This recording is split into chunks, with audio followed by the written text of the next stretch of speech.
I mean, you have to wonder how legislation requiring adding poison that was known to be going to pollute groundwater nationwide at the same time altering weather patterns was supported by an unprecedented near 100% of both parties in the House and Senate, yet no newspapers reported on it. I don't want you to think I would try anything like getting arrested that way on my own. I read how to do it in a book called How You Can Manipulate the Media, Guerrilla Methods to Get Your Story Covered by TV, Radio, and Newspapers, written by an author named David Alexander. He didn't advise I get arrested for stalking, but he wrote how anything in a court record is public record and how it can be reported on without fear of lawsuits. So I improvised using the only court record system I was familiar with, the Fairfax County Criminal Courts. That's the point where the rubber hit the road in my life and I started getting serious about making a difference. I stopped drinking and smoking and got totally focused on what I was doing. But it wasn't like it was a quest outside my normal nature. It was like I'd found my calling shaking up the government and oil industry, and I've been doing it ever since. In 2002, Bush became headstrong about invading Iraq at the same time Congress was trying to quietly get a liability waiver for MTBE producers so the American taxpayer would bear the burden of damages caused by MTBE if the truth about its effects on weather patterns ever got out. They'd failed twice already because every time they tried, they put MTBE back in gasoline. Then I would get sick at the same time weather patterns went crazy again. So I would start digging through congressional committee records and find out what they were up to. When I found out, I would start broadcasting it over the internet to anyone who would listen. Shortly after that, the committee hearings would end, my health would start to get better, and weather patterns would return to normal. I know how strange that all sounds, but I'm just telling you like it happened. The whole story is more complicated than that, but it still breaks down to being just about as simple as I state in those last few sentences. So I theorized they were going to use that Iraq invasion as cover to pass the bill, just like it happened with the Clean Air Act of 1990 with old man Bush letting Saddam Hussein invade Kuwait. So I sent threatening letters to Enron officials who I knew were at the center of the conspiracy. Then many months later, when the war started, my home was raided and computers taken away just a few hours before committee proceedings began to get this liability waiver for MTBE producers and the oil companies.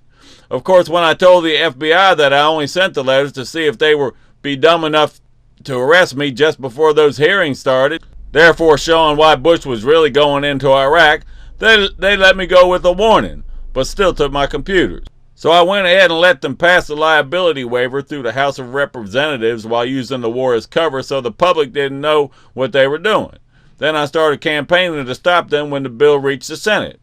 I did this to make sure they passed enough of the bill without anyone knowing to prove they intended on going through with it.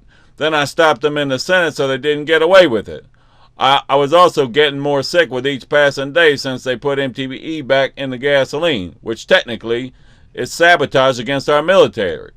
The liability waiver was to protect MTBE producers and suppliers from defective product lawsuits.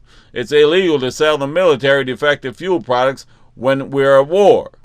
Taking it out of gasoline secretly while the government and oil industry collectively ignored laws requiring it to be there, they in effect were admitting that it was a defective fuel product.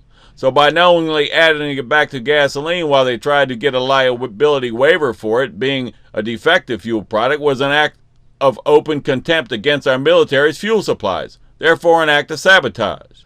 On the day the liability waiver was set for a vote in the Senate, my campaign to expose what they were doing was beginning to resonate through the hundreds of emails I sent out about it. As C-SPAN showed live footage of the Senate floor sitting nearly empty, the teleprompter told how a vote to get a liability waiver to MTBE producers was underway. I was arrested the next day and shipped to Houston. I, however, kept fighting from behind bars and prevented the bill from ever passing. When it was finally revealed what they were trying to do, lawsuits came from all over the country against the oil industry for polluting groundwater with MTBE. All this was happening at the same time the federal courts were falling into the trap I'd laid for them. See, it just so happens that a federal judge in Houston helped set up Enron to be able to manage the logistics of the MTBE industry through its online energy and derivatives traded unit. He had been appointed to the federal bench by George Bush Sr. in 1992 just as MTBE was being added to gasoline. This was a fact that very few people would have had any reason to know about. I being one of them. So I theorized, then risk everything by sending those threatening letters, that if they wanted to be sure they could shut me up, they would send me to him, thinking there was no way I could know about his background. That laid the foundation for a very interesting 13-month cat and mouse game I played with the federal court system, forcing them to expose just how corrupt they are. The whole story is long and complex. If I hadn't come up with this new campaign to get elected to public office, it would likely have been the highlight of the book I'm writing about all this. The point of telling you about it is multifaceted. First off, I have to explain what prevents me from taking oath of office.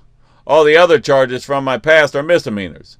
This one is the only felony, except for assault on a police officer when I was a juvenile. He picked a fight with me in the middle of the night when I was walking home from a party. I was trying to cooperate, but he wanted to fight. So I defended myself and he went to the hospital. But juvenile records don't count, so I still could have been able to vote and take an oath of office if it hadn't been for this federal charge.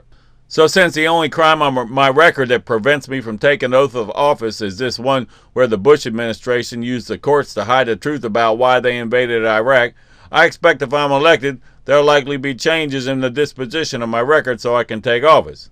Either that or a new chapter in this saga will open. Either way, it ought to be interesting to see how Washington deals with this one. An awesome read, no doubt. Another reason for me to go to the trouble to tell you this story has to do with the impression made on me by a movie called 8 Mile Road starring Eminem and the new tragically deceased Brittany Murphy. At the end of the movie, when confronted with a battle with another rap singer where Eminem knew his opponent was sure to bring up his sordid past, he brought it up first himself. You see, if I don't tell you this story myself, then when my opponents start to see I'm a serious contender for the office they want to or already hold, they'll use their money to broadcast what a terrible person I am, citing my background with the local and federal justice system. That could have the effect of chasing enough people away from me that even after I come up with explanations for what I'm accused of, the damage will have already been done. But then even if I was able to contain the damage, it still would look like I was trying to hide something about my past, which I'm not. I might have made a lot of mistakes when I was younger, but then there's no way I would have ever attempted to use the federal court system that way to try and make a case for the real reason behind the invasion of Iraq. So I have to think it all came to a head in such a way as to give purpose to even the darkest sides of my past. In that sense, I don't feel I owe anyone an excuse for how I've lived my life. But by the same token, since I don't mind telling my story, in fact I'm proud to have a chance to do so, and since not doing it could ruin the chance of this campaign being successful, here it is so you know what the issues with regard to my past are really all about.